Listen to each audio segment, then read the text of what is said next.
Hi friend, எனக்கு கருப்பு கொண்ட கடலை சாதம் செய்ய போகிறேன். எண்ணெய் ஊற்றி சீரகம், சோம்பு, அப்புறம் வெங்காயம், பச்சை மிளகாய், கருவேப்பிலை எல்லாம் போட்டு நீல வாக்க வெங்காயம் கட் பண்ணிக்கோங்க.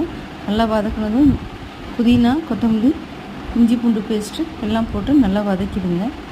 வதக்கிட்டு கரம் மசாலா எல்லாம் போட்டு நல்லா வதக்கிடுங்க.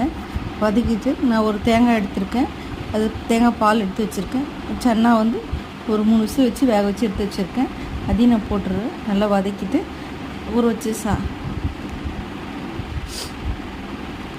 வச்சு அரிசியை ஒரு தக்காளி போட்டு நல்லா வதக்கிடுங்க.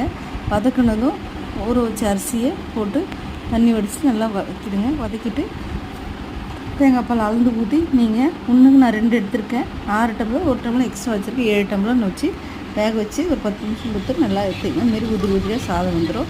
நான் இதுக்கு குருமா தான் எடுத்திருக்கேன். நீங்கள் எது ஒன்று தயிர் வச்சு சிப்ஸ் எதனா வச்சு சாப்பிட்றேன். ட்ரை பண்ணி பாருங்கள்.